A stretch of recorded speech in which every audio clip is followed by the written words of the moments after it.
All right, welcome back, everyone, to StarLadder and iLeague StarSeries Season 3. On Day 5, we have already cast 4 out of the 6 matches that we have planned for you. We're going to be moving on to the 2 last ones. Pavel versus SjoW is coming up next. We've seen their lineups already. They're very control-heavy, so grab your snacks, grab your drinks, grab whatever it is you have to grab, because you're going to be sitting back, relaxing, and probably, hopefully, enjoying these matches. So, very similar lineups from these two guys. We saw Taunt Warrior on both sides.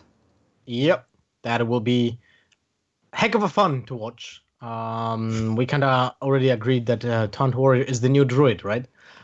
Plays on curve, tries to just get bigger and bigger, better minions, and then suddenly turns himself into Ragnaros and says, "Oh, my minions are insects." I mean, there's more nuance than that, but you're getting the gist of it. Pretty much, it's a to find, I think the best adjective ever used, and it was by Raven when he was pulling every adjective in the book, trying to come up with the most and least offensive one to describe Taunt Warrior, said that the deck was very linear. And I think that's a good way to express it. So Taunt Warrior versus Taunt Warrior often comes down to who completes the quest first. But I've had a few discussions with people about that topic, and it seems like there are times where it's just better to hit face repeatedly than kill their minions. But since the odds are not in your favor of that happening, the most stable way to make it happen is keep your brawls for post-quest and guarantee that you get good board clears in the later stages of the game. So we'll see how that's going to happen. Either way, both players are running the exact same lineup. J Druid, both banned because they beat the control lineups from both of these players. And the Warrior on both sides tends to get completely rolled over by the Paladin and the Mage, depending on how those line up. Yep. I'm interested in the Mage lists, though, if both players are exactly playing the same. We have seen StarLadder today with Kabbalistome in his line, in his deck, which I find very interesting because it's one of the cards that can actually flip the matchup around if there's enough time to play it when you're not losing immediately the game, the board, right? Because that's the one thing it can happen when you just lose 5 mana, you didn't develop the board, or you didn't delete the threats from your opponent's side, and you suddenly lose because of that. But cards like that can actually give you enough value to win up the matchup. Yeah, I mean, the thing is that the Mage deck is technically favored, at least it was, in the earlier, days of Hearthstone, but with the whole double Armor Smith, double Ally Armor Smith, sometimes getting the extra burn is a little bit more complicated. So it depends on how the Warrior sequences their Armor Smith plays and how much they rely on those to carry themselves forward. One of the big problems, though, for both of these players is going to be that Paladin. Whether we're talking about, hyper aggro deck or mid-range deck, Paladin tends to have a good time against Taunt Warrior.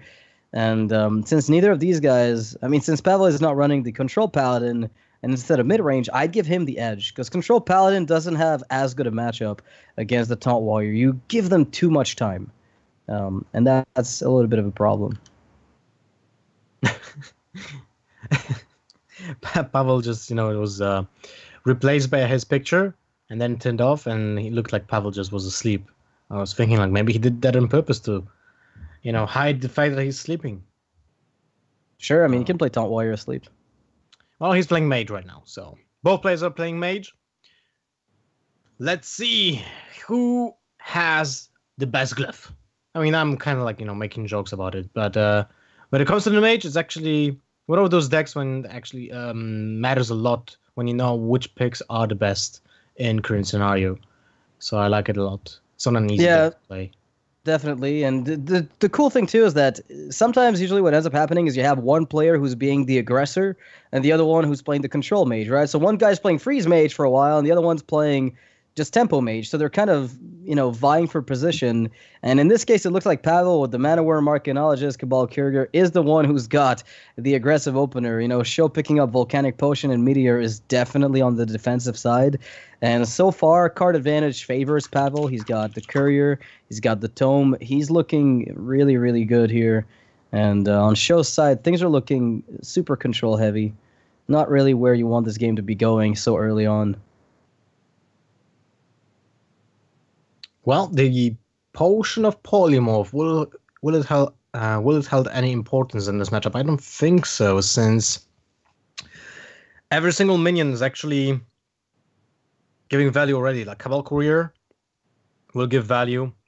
Even when it Medivh. gets Yeah. polymorphed. Yeah, Medivh, well, it's actually a 7/7 minion, so that makes sense. But, huh.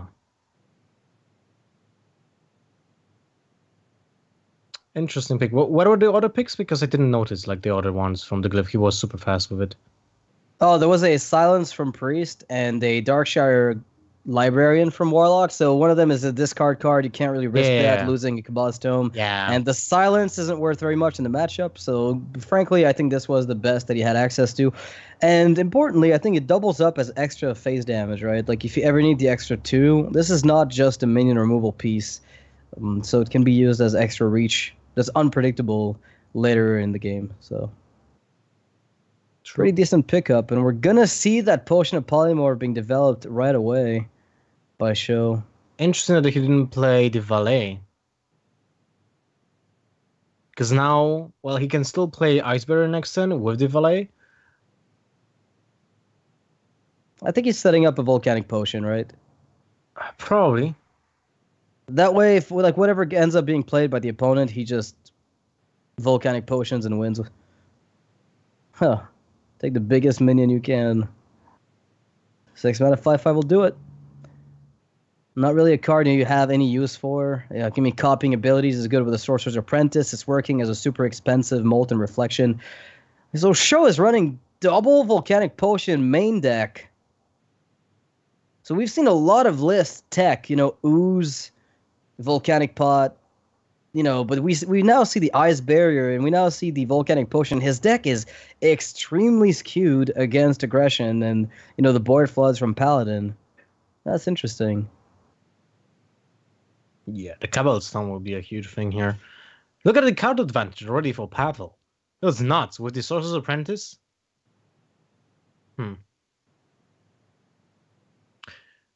But what you can do, you can always volage after you play Sorcerer's Apprentice. And that means you will have a 0 mana Flame Gazer, even maybe a 1 mana Ice Block. You can wait with that. That's so cool. Yeah, it's a very expensive Molten Reflection, but at least it's got a 5/5 body, right? So that's worth something. You're forcing kind of a Firelands portal away from your face and into the minion. So it's going to create some weird tension on the other side of the board. I mean, you could Flame Geyser now, frankly, just to do at least something this turn. Get your Ice Block out. I don't think there's any rush to do anything. This is such a slow game at this point. It's going to come down to later stages of the game where people find their burn. And the first guy to Firelands Portal starts the tempo going. It's saying, now the minions are coming down, time to start answering.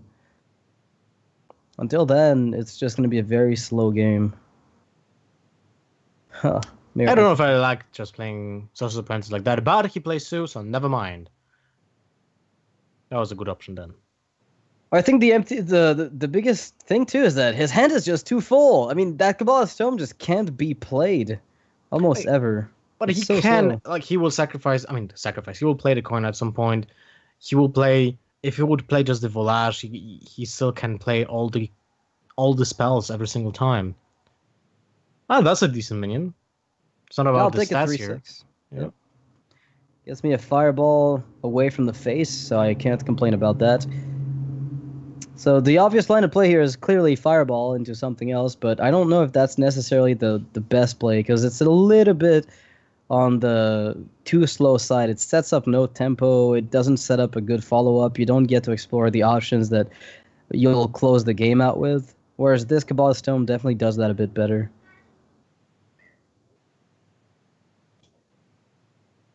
Well, in this case, he can always go for the Sorcerer's Apprentice and volage. Have the -2 on the spells.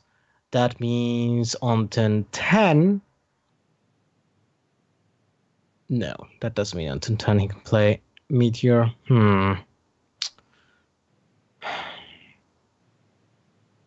That is awkward. But I can still go for the Valet this turn. Deal 3 damage. Oh, probably the fireball is better anyway. Like, this is such an interesting choice because you have so many things you can do, especially taking into consideration that your opponent might have a Flame Strike. or another AoE. Like, not sure if Pavel actually written down the deck from SjoW when he was playing the first match, but I think we didn't see double Volcanic Potion. I don't believe we did, no, so you would probably assume there's only one of them, so we'll not be playing around the second copy of it. Might play around Flame Strike since that was in SjoW's list, so... No, he'll not playing around. Little bit... That's good enough, though. I mean, that means you get to play Alex Straza on this empty board, so oftentimes that's good enough, right? Although he didn't play... If he plays Mirror Image, he didn't play around Meteorite. Because he could have just played the Verm. No, he couldn't. Never mind. Because he has to play first Sorcerer's Apprentice. So it's always next to each other. Never mind. Look at that, Elise Trailblazer in the deck. That is not something you see every single time in that discovered deck. It's very value-based, but it doesn't always include Elise. Well, it wasn't in the deck in the beginning. Like the first versions had the Elise just because it's a good drop mid-game. And it's another spell. It's basically like a slower Kabbalist Tome, but it's attached to their body. Yeah, and then people started phasing it out a little bit, I've noticed. Because it doesn't play into the burn win condition. Yeah. I mean, sometimes it does, but most of the time it doesn't. Although it's fun for streaming because you have random situations out of it. Like, suddenly you get Sherazin. Can you imagine Sherazin in this deck? Yeah. Like, I had that multiple times. That's crazy. They said Hallucination was good to revive it. Talk about Glyph. Yeah. All right, Kabbalist Tome, Flamestrike, Pyroblast. But the problem is you're already behind. Your opponent has Alex Straza on his board. I mean, you are forced into meteoring that 8/8 anyway this turn, right? So you could go for the Pyro to go Meteor into Alex, into Pyro, try to set up a kill that way. Or you could have him expend all their burn on your face and then Alex yourself back up. When you've seen their Alex first, usually that's a decent way to play the matchup, where you then just wait to play defensively. You're still at 22 health, so you're far from dead. The problem is that if they have any board control, you're falling behind always. Because it's fine when they burn you down to 1 HP and then you heal up, but they need to have 0 board control. And that's not that easy to do. And turn 10 Medivh with the coin is fantastic.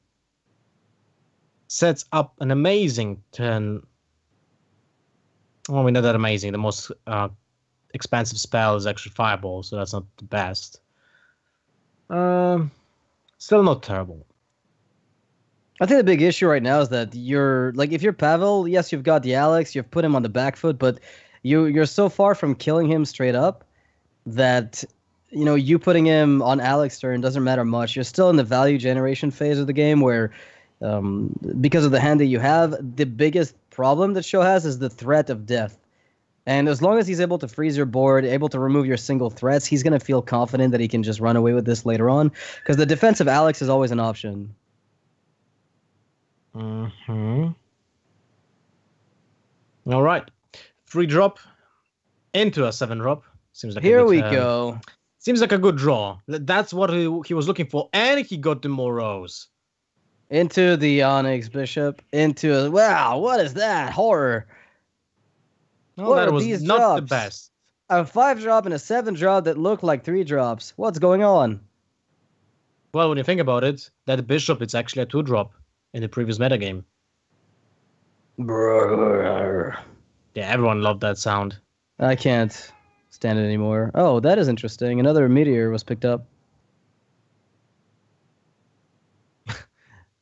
That Morose is actually in the way of that meteor. Can you imagine? A stealth minion says, "Now I'm gonna stand in the way of the meteor," and the meteor is like, "Oh, I have to dodge him."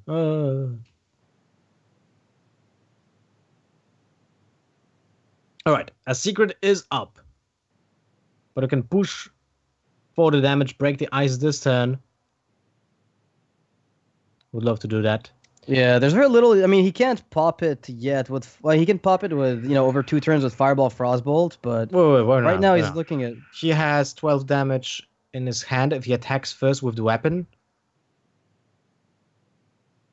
He has the ability to break it. He puts it at 1, yeah, pops it at 1. You're right, with the Morose token. So you attack first.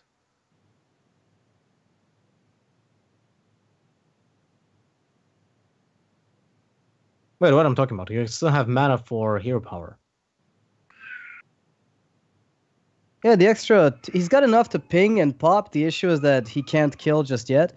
I wonder if SjoW has enough time with the Alexstrasza defensively to really stall, though. Because he's got Archaeologist for the second Ice block. He could do that and also play Volcanic Potion. But that's not lethal. Like, that's not a way to prevent lethals over a few turns if there's more burn coming. Well, that's about it. Ping from SjoW to his own face finishes up the first game between Pavel and SjoW. The better Mage won, so to say. But the guy who gets the initiative on the board, right? And we saw that Pavel started with Mana Worm, got the Archaeologist. Like, the moment you force the other mage into a defensive position, forcing them to Frostbolt defensively to use Volcanic Potions, I think you're just in a good spot. And SjoW's deck is so heavily teched against aggro that I don't think it's well suited to fight the mirror match very well. Yep. Agree about that. Especially that turn when Pavel could coin out the Medivh. Did set up a tempo on his side and board advantage of basically whatever he plays. Even if they're just, low value minions, it's still worth it, and your opponent will have no way of reacting to that. Apart from Alright, so it's going to be a mid-range Paladin against that Mage deck. I don't think we've seen the matchup today. We've seen Control Paladin against it. Control Paladin, of course, not a deck you want to be playing if you're up against a, that Discover/Burn Mage. Mid-range, however, is a lot better because you're going very wide on the board very early, and you are forcing that mage to be a defensive deck that is stacked for it. Luckily for SjoW, though, he is playing the double Volcanic Pot, Ice Barrier, Flame Strike list, and that gives him, I think, a way to combat this mid-range deck from Pavel. Mm-hmm. That is true, and he has the option to coin out Ice Barrier on turn 2, so he can proceed with Valley on the next turns. Turn 3, even if that minion would take just 3 mana, it's still a good play. Wow, he just opted... What I'm talking about this... Oh my god, it's really late. I thought it's What's going on? Yeah, I thought it's Ice Block, so it's not gonna get popped. No. We're on Ice Barrier turn. Yeah. So yeah, you can't play the Ice Barrier because it's gonna get popped, and then you don't have the Ice Barrier, the secret for the Valet. Yeah, the most important thing too about the There's matchup the Ice Block. Is is that it's all about tempo. So if you can't get those 2/3s contest Hydrologist very well. They contest Rockpool Hunter with the ping very nicely. You can contest the little Tide Callers as well. So oftentimes you see this played as just a 2-mana 2/3 in the matchup because there's almost no way you're going to get more value out of it unless you wait too long. And then sometimes you get blown out, especially without any Volcanic Potion in hand. SjoW might have opted for a slower line had his hand contained a little bit more AoE. Yeah, but so far, it's just filled with secrets and card draw. Basically, that's about it. One Frostbolt doesn't change much here. But he is able to get some value trade. First with the Valet into the 1/2. The damage doesn't really matter right now for Pavel since he's already on 30. Interesting. Wow. So SjoW would rather just not give the opponent an extra Tyrion. Yeah. Is essentially what I read into this. He would rather avoid the opponent having, discovering a Sunwalker is a big deal. Give him another Wicker Flame. That's easier to handle with Volcanic Potion later on. I can understand the reasoning here. And now he's looking for the AoE effects, but he's not getting them. Look at that. It's really awkward. If you would have the Flame Strike in his hand already, that Finja is not that threatening. But without it, or with a double Volcanic Potion, it's really awkward. I mean, technically, you can just go for the Ice Block development early, but you want to coin out Firelands Portal for maximum counter swing and just hope the draws eventually get you there. Because even if Finja ends up being, buffed by the War Leader that comes out, you can still Firelands Portal that Finja. The big problem comes on the following turn. Does the opponent have the second War Leader in hand with a Megasaur? Does he have a Blessing of Kings? Does he have a Spiker Seed? All these things together mean that the Firelands Portal isn't even guaranteed to land on the Finja after you set it up with keeping the coin. So I think SjoW playing the Ice Block here is just it's a play that's less likely to get you in trouble if buffs come out. Mm-hmm. Oh, no War Leader here. You still got a steed, right? That coin's out of the way. Do we steed yet?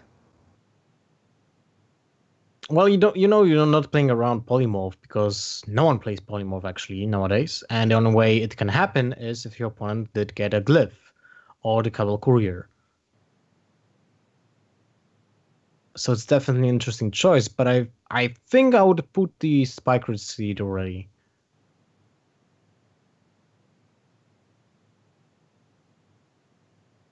It's like your opponent has to deal with it.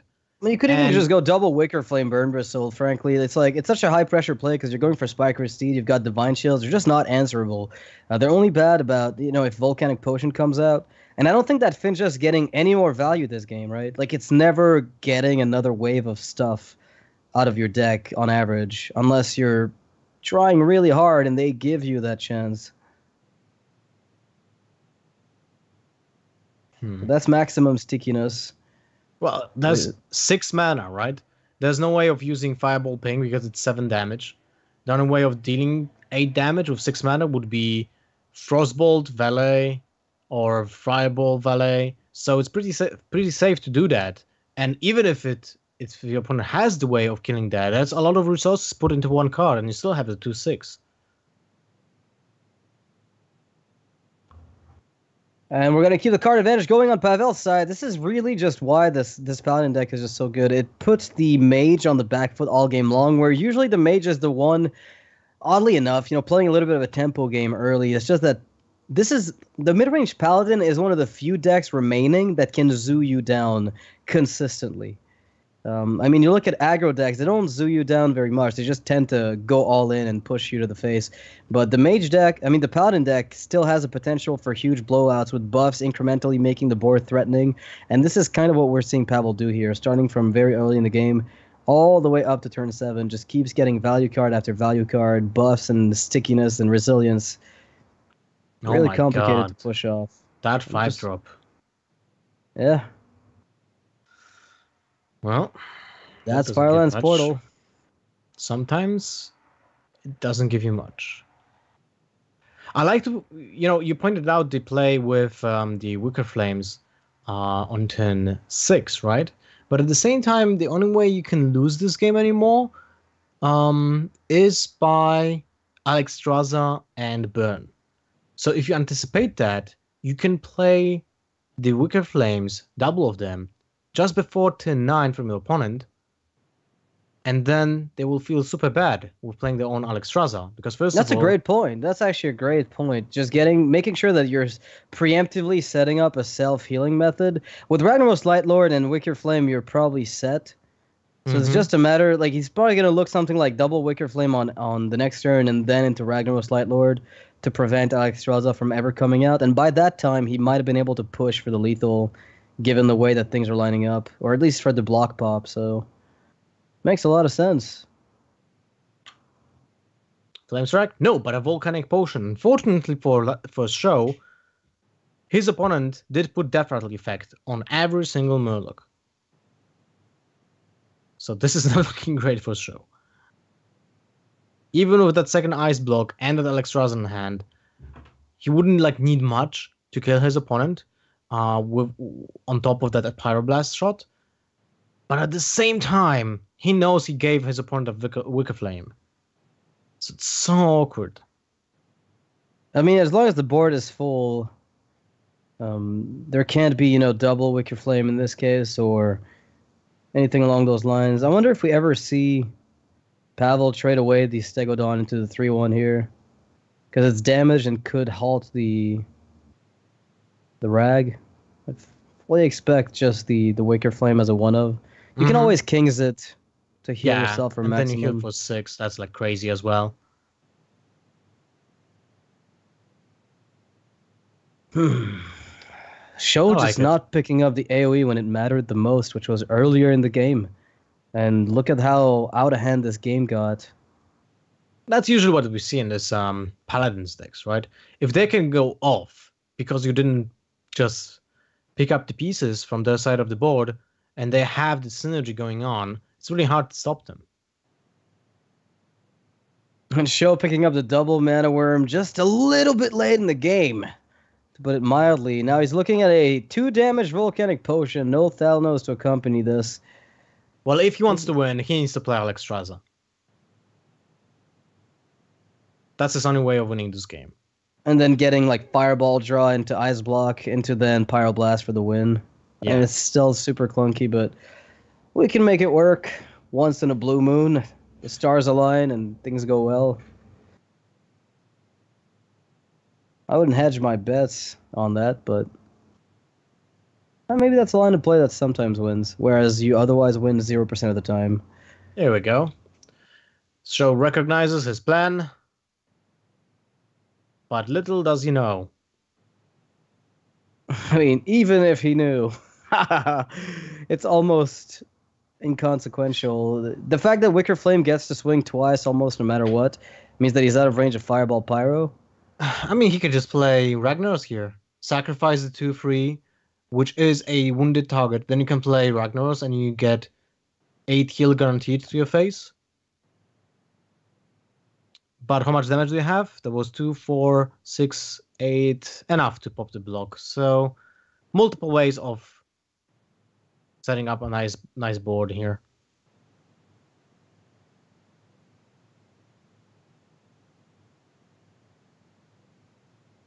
He wants to make sure that he doesn't misstep with the trades. Yeah. Leaving, room open in case he needs to drop Rag at the last second. But, I mean, the worst case scenario would be, some kind of glyph into Frost Nova, into Fireball to face, until you can't reach for lethal. And then things go a little bit awry that way. But I think as long as you trade that Stegodon away, you're good to go. And that's what the important part of the sequencing is. Get that Stegodon off so it doesn't block Rag. Yeah. You're right. Now the second Wicker Flame goes down. Oh, you didn't play it. Okay. Oh, it's probably more than enough. Yeah, a bit of a timing thing where he was running on the rope. So now he's going to try to get... I can't even think of a card that helps. I mean, Nova, if the block doesn't get popped after your Nova, you're pretty happy. Because then occasionally you get that extra turn, it acts as an ice block. Cone of Cold. That stops Wicker Flame. That's true. But does it stop your opponent from pinging you and stopping the ice block from popping? Not really. Because you have to play ice block. And that means you will not have mana for pinging the 1/1. You won't be able to ping the 1/1 to stop all the minions from connecting. So at the end of the day, no matter what SjoW did, his ice block was getting popped, and that's the extra turn he needed to get that he won't be getting. So Pavel is down to 1 deck.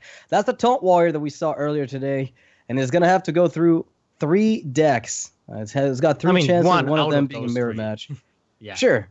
So I think SjoW is going to have a very, very... It's an uphill battle. Let's just put it that way. A mirror match and 2 more matches is a lot of work to put in. Let me check what is the situation in the group. Pavel did play today 1 game, and he did lose against Stanodachi. So Pavel is 0-1. SjoW is actually 0-2. So if he drops this match as well, it's really looking grim for him for the future. Like, he will play 7 matches overall. So he can still have a chance to go to the Redemption Cup with the double elimination less chance when he goes to the 3rd or the 4th place, which is possible with scores like 4-3, maybe 3-4. But when your start is already 0-3, it's pretty tough. Well, here's a matchup that's all about that tempo. Usually Burn Mage is favored, but the text that SjoW put in means that Pavel will have a lot more time. And this is a kind of a controversial matchup because the stats for a while showed that throwing the quest increased your win rate if you don't play the quest. But then people started asking the question, well, how do you win if you don't keep the quest?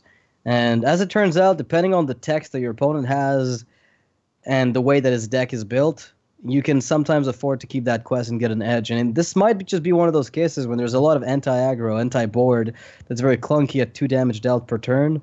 Mm-hmm. it might just be better to get that quest and keep it, because so many dead draws are going to be in that Mage's deck. Yeah, this version of the Mage is actually kind of slower than the other ones, so it might be correct. And if you just, there's a situation when you mulligan the quest away, and it happens to be one of the three last cards in your deck, and you don't have a win condition. The other win condition would be playing huge taunt minions, and hopefully they will survive and deal some damage. Yeah, that's how people have been playing the matchup, interestingly, right? They've been kind of going back to the armor gain plan with armor smiths and whirlwind effects, but there are so many like differences in how many whirlwind effects you run based on on what you're teching against, that sometimes it's just not an option, and you have to go all in on that quest completion, which is what Pavel's doing now. And SjoW's deck doesn't run polymorph. The earlier versions of Cy Gunther's Discover build were running it, and Ali Armorsmith is, in this case, going to either bait a fireball away from your face, which is good since you're looking to keep that armor up, or generate a ton of it in the process. What is even more important, cards like Tarlord right now will give you full value. Like, that will soak a lot of damage. Maybe even double fireballs. That's the funny thing about them, is they're not super powerful, but when they stick around for a long time, they really end up scaring the Mage, and you threaten to pop the block over a lot of turns. You just chip away at them over the course of the entire game. Huh. Acolyte Ravaging Ghouls looking kind of clunky. I think getting that Tarlord out is just the only thing you can do. Well, here we go. 5-11, and you're just using a Meteor. So this is slightly awkward for SjoW. But you can't predict that. There's no way you can predict that. I mean, you could pick up Death. You could pick up Siphon Soul. You could pick up Blast Crystal. You could pick up Mind Control. You could pick up... there's a lot of things you can get. Most importantly, I think, for Pavel is that he's feeling safe behind his Wall of Taunt, where no chip damage will get to him. That's true. Let's see what will be the pickup for SjoW here.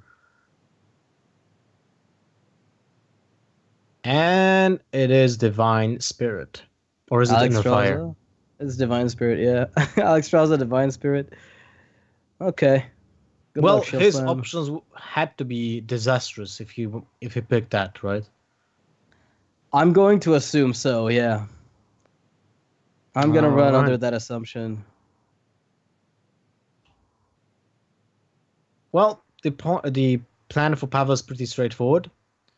Play taunts. Get some armor before you quest up. So I guess this is one of those scenarios when you actually might not play the weapon, although you already finished the quest, because you want to get that health high enough to win the long-term battle against the burn from opponent's deck. The problem, and this is what's really funny about the matchup, is you don't win the long-term battle unless you get kind of fortunate with the order of your draws, because you need that armor generation package. And that's the reason why a lot of people are going all in on the quest and just saying, you know what, to hell with burn. I can't really beat the long-term burn. You get more value than I do. You generate infinite value even.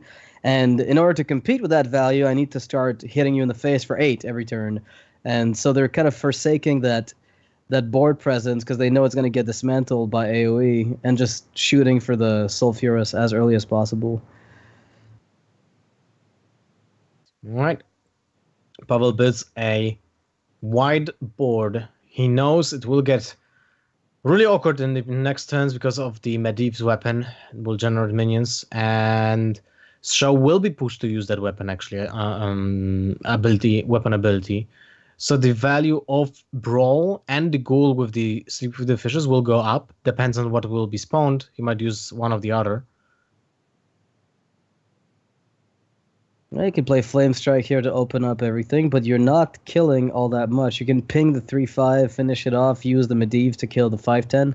So you're dealing with most of what's on the board, but not everything. Do you ever Divine Spirit that Medivh, or is it always just the best execute target anyway? Because you're losing a huge buff. Target, yeah.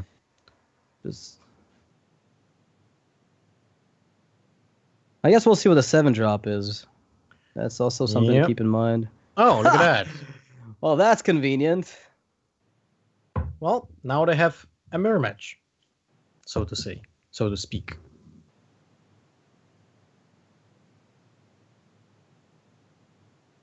Well, that Medivh's looking good now. It's such an impasse. It's like you can't really even attack. So both sides will be just sitting on that. Maybe in this situation, Pavel will still wait with the fishes. Yeah, he should. Like, there's no way you will just play a ghoul here. So Acolyte of Pain and taunting Blood of a him Brave armor up. Acolyte. Sure, Yeah. I think that's the line of play that makes the most sense. You don't have to Acolyte yet if you don't feel like that's necessary, but when you've seen a Flame Strike and you have the ghoul in hand, I would be tempted to just jam that card draw right away. You know, if you can get yourself an extra card draw over 2 turns, that's good. But at the same You need time, to your complete opponent that just quest. but your opponent did use the Flame Strike. So the other AoEs he's left with are Blizzard and Volcanic Potions. And that means your Acolyte of Pain will get that additional, oh my god, damage and card draw. But what if the Mage summons an Antonidas? I feel I'm gonna go. Wait. Now Shouldn't SjoW have not pinged and instead gone for the glyph? Because he snap pinged without looking. Yeah. I think he just didn't check what minion was spawned, and he was just, doing it automatically. Yeah, I can't fault him for that because it's a big deal, but he would have overdrawn, right? Yes, exactly. Yeah. In hindsight, he would have overdrawn, so clearly. Although Not one Fireball worth is probably better than most of the cards in your deck. Granted, that's true. I mean, you're looking to play Discover stuff, so might as well just get guaranteed fireballs. Man, not looking good. If that Antonidas lives, is he going for double double sleep with the fishes? fishes. I think he has to, yeah. I mean, that 3/3 contest, the 5/9, basically at this point, which is kind of amusing. Pew, pew, pew. Splash, splash, splash. It's like Magikarp. Thanks, life coach.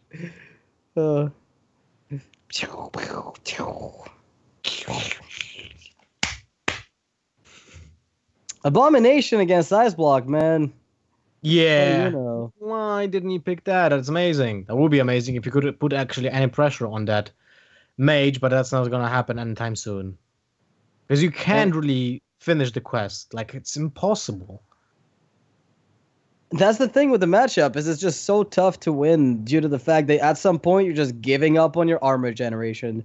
And they have enough burn to go through you. Like, without Justicar, without the board-centric type of warrior, you're no longer able to jam that armor up to, 70 health. So the Mage has more than enough burn through discoveries to get you through. And that's a corrupted heal bot. That's 8 extra health. Whenever That you is get to kill not bad for Pavel, actually. Yeah. And, the Dirty Rat is not bad as well. Can take out of some out of those value cards from SjoW. Combined with that Brawl. Time? Yeah. Or... I think it is. You can get that extras, right? You can get that, even though Valet is good. Like, you basically decline your opponent at least 5 damage if you get the Valet. Other cards like Cabal Courier, Manavum. I think you're right. I don't know if I would go for the Dirty Rat just yet, but I'm definitely using Sulfuras to set up a hero power turn. Because, 66% of the targets on this board are worth killing, and one of them heals me back up to near full. And I have the armor generator in hand with the Ali Armorsmith. Beautiful. The best target. This right there. I mean, SjoW has so much damage in hand. No, look at that. Exactly. Let's count the damage. This is 10, absurd. 16, 22, 28. This 28. is lethal over 3 turns, basically, right? Does he have a secret?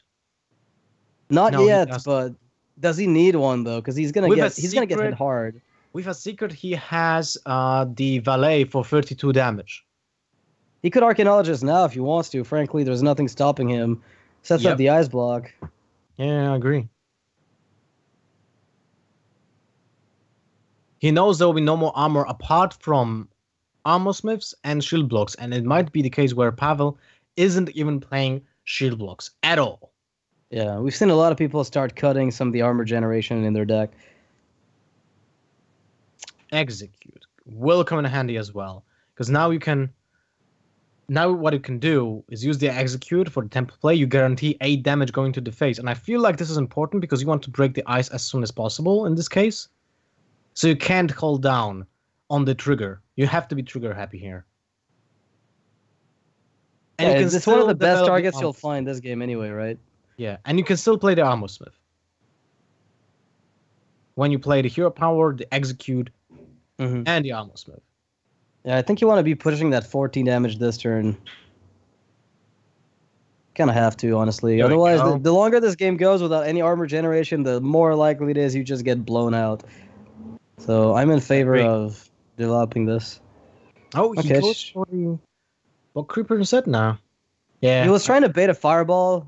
I mean, I can understand the reasoning, but the game's not going to last long enough to where baiting a fireball is going to matter. Either you take everything to the face, and it's more likely they fireball your 2/7 if they're going to fireball anything. So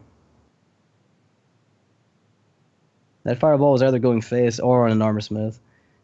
SjoW thinks he doesn't have a way to finish off the game. Well, I can understand why was he hovering over the creeper, because if just one of the creatures lives, then he can break the ice next turn. Yeah. While when the armor smith is alive, then he can't do that. And that's a problem. So I can understand why he was hovering over, and maybe it was even worth it to play it over the armor smith. Well, it was only 3 attack, right? So you would have been 1 off with the hero power. Well, armor smith is not bad at all.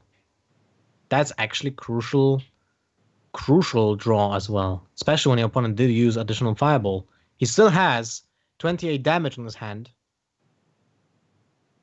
Pavel might get slightly out of reach with this, though.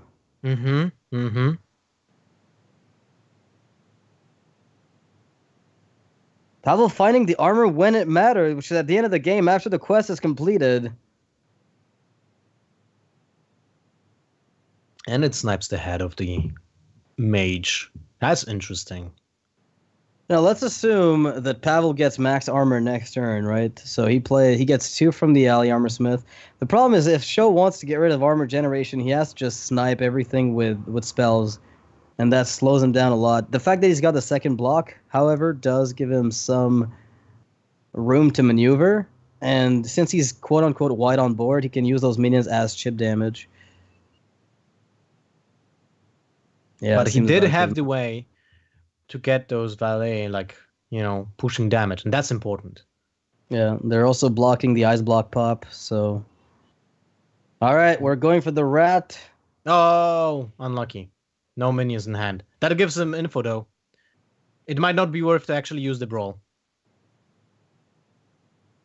But you want that 50-50 on the hero power pop. Well, you have a 33% into a 50-50. You have 2 brawls. Yeah. I would... It's not an easy choice.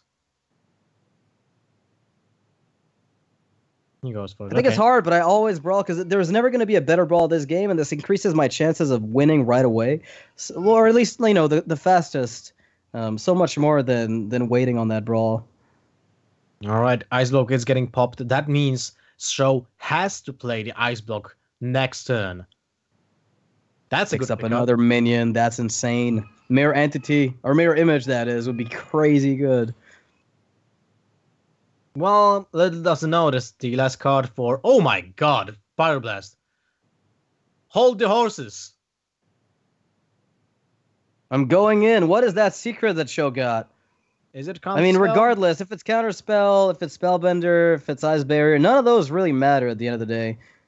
Because what Pavel's doing is increasing his chances to triple hit the face, and that's a second hit. And now SjoW is on a coin flip. If Pavel hits, there's only 1 minion to soak up that hit. Yep. And that's a dead draw. He needs to Pyroblast right now his opponent's face. And that puts him on 10. Which is exactly the second Pyroblast.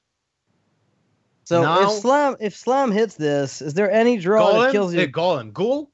No, it's a second promoter Drake. Well, that's awkward. Where does it go? It goes to the face. And 3 hits. Pavel takes it 3-0 in an amazing display of taunt warrioring where you just gotta smash that button. On the flip side, the brawls were very well used at the end of the game. SjoW left this faster than anyone had ever done so before. Got probably slightly tilted at the end there. 3 hits to face when it mattered the most. Yeah. He's Pavel got in them. the group as well. It's not looking great for him when it comes to the, getting to the second stage of the tournament. At the same time, those were some exciting matches. We kind of were lacking that today. Yeah, we've been having nothing but, kind of a slower matches, a lot of early weird, missteps from a lot of the players that were in the event. This series, though, honestly, I think Pavel with the Taunt Warrior, the brawls at the end of the game, I think the call to use them was definitely correct. And without those brawls, if he'd been greedier for whatever reason, I think he would have more likely than not lost the game with the odds not to hit the right target. So well done by him. He is up today 2 wins, and we'll see him the next time we end up casting. That being said, we're not done for the day. We've got one more series pitting Kalento versus SjoW. SjoW is going to be playing his first match today. Not the first match of the entire event, but first match of the day. And he's the player with one of the most aggressive lineups we've had in the event. So that series could be extremely explosive. Don't go anywhere, guys. We'll be right back. Stay tuned.